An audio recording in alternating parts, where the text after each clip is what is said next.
The chamber doors sealed behind me with a sound like a verdict being read, and I already knew this session would end differently than the last 40. My name is Elena Voss, and for 6 years, I have been the only human voice allowed to speak inside the Galactic Council chamber. 9 species sat around that ring of dark stone, each one older than my entire civilization, each one convinced that patience was a weapon and that humanity had not yet learned how to use it. I used to agree with them. Not anymore. The topic on the table that day was the Kepler Corridor, a shipping lane my people had found, mapped, and built with our own hands, our own ships, and our own losses. No one helped us lay those relay beacons. No one sent supplies when our first survey convoy went dark near the 3rd checkpoint, and we lost 11 crew members finding out why. We built that corridor alone, and now the Council wanted to call it shared property. Ambassador Threll of the Cathene Trade Syndicate opened the session the way he always did, with a voice so calm it felt like a hand pressing down on my shoulder. He said the corridor represented a resource too valuable for any single species to control, and that true galactic cooperation meant humanity would open it to shared jurisdiction, shared tolls, shared access, for the good of all civilized worlds. I had heard this speech before, wearing different words each time. It always ended the same way. We give something up, and the Council calls it progress. I asked what humanity would receive in exchange for opening a corridor we built without a single credit of Council funding. Threll smiled the way his species smiled, a slow parting of thin lips that never reached his eyes, and said that continued membership in this Council was reward enough.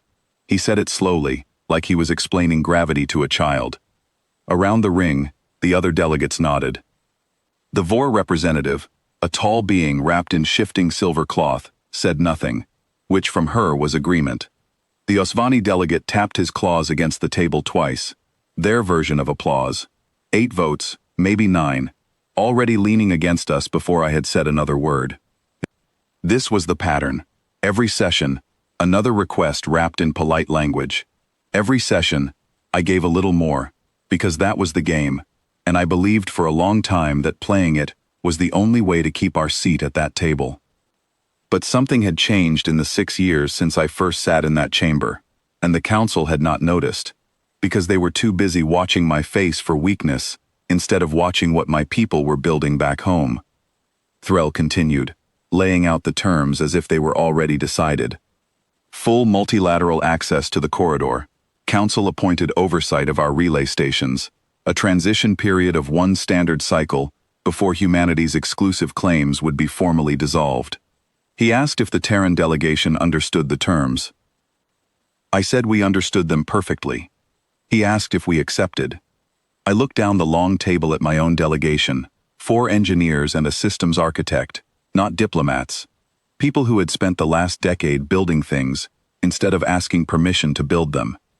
My chief engineer, a quiet man named Daniel Voss, my own cousin, met my eyes and gave the smallest nod. It was the signal I had been waiting 6 years to give. I stood up. The chamber went still in that particular way. Rooms go still when someone breaks a script that everyone else has memorized. I told the Council that humanity would not be accepting the terms, and that we would be withdrawing entirely from negotiations regarding the Kepler Corridor, effective immediately. Threll's smile did not move, but something behind his eyes did. He said withdrawal from negotiations meant forfeiture of Council mediation rights, and that without Council protection, humanity's claim to the corridor would be considered void under Article 9. I said that was fine, because we no longer needed Article 9, or Article 6, or the relay network that Article 9 was built to protect.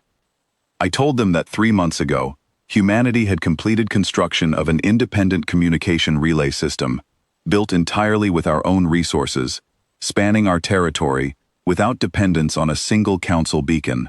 We had simply not announced it yet, because we wanted to see how long the Council would keep asking us to negotiate, as if we had no other option. The silence that followed was the loudest sound I had ever heard in that chamber. The Vor representative unfolded slightly, her silver cloth shifting like water disturbed by wind, and asked how this was possible. Council relay technology had taken the combined engineering resources of 3 founding species over 2 centuries to perfect.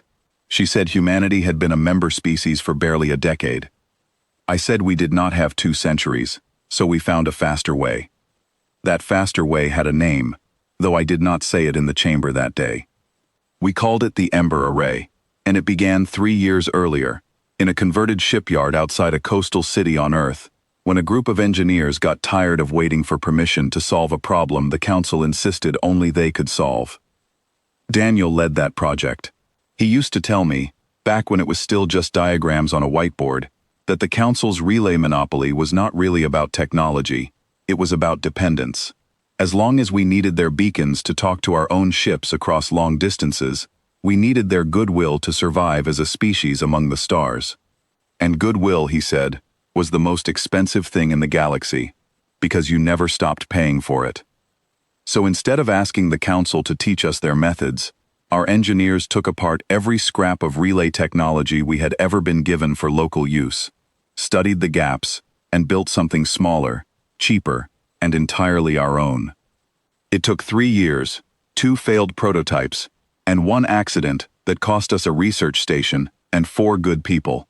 We never told the Council about any of it. We let them believe we were still waiting, still dependent, still negotiating in good faith, because we had no other choice. We were not waiting. We were building the door while they assumed we were still asking for a key.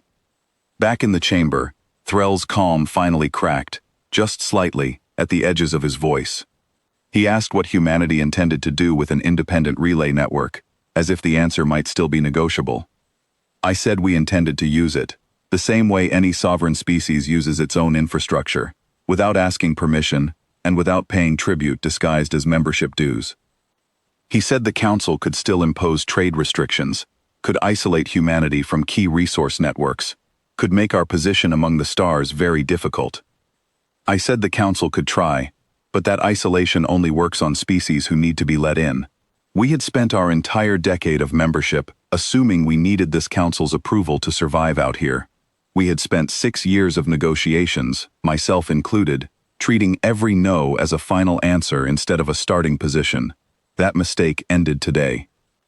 I turned to the rest of the ring, to the delegates who had spent years watching humanity concede one point after another, and I told them the Kepler corridor would remain under human control, fully operational, fully maintained by us, and open to any species willing to negotiate access terms directly with humanity, not through this chamber. No tolls dictated by a council that contributed nothing to its construction, no oversight from beings who had never once set foot on it.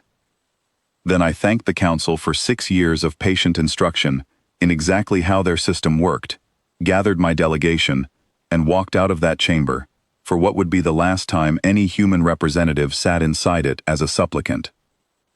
Word travels strangely fast in a council with 9 species and 1 shared communication network, except that network was no longer ours to worry about. Within 2 days, back on Earth, our new relay stations picked up quiet, careful signals from 2 other junior member species, the Osvani Engineering Guild and a small Vor trade collective, both asking the same question in different words. How did you build an independent system without the Council's help? The answer was not glamorous. We did not have a secret weapon or some borrowed piece of alien science. We simply kept working, while everyone assumed we were still waiting for approval, still hoping to be invited further into a room that was never going to open its doors for us on its own. Daniel told me once, standing in that shipyard surrounded by half-finished relay towers, that the Council understood negotiation, but they did not understand momentum. They knew how to make a species feel small enough to keep asking for permission forever. What they never planned for was a species that would stop asking and start building instead, quietly, patiently, using the very years of negotiation as cover. That is the part of this story people misunderstand when they hear about the day humanity walked out of the Galactic Council chamber. It sounds like a single dramatic moment, a woman standing up at a table and refusing to sit back down. But that moment was built over 6 years of every session I attended, every point I conceded, every insult dressed as diplomacy that I smiled through, while my people kept building somewhere no council delegate was watching.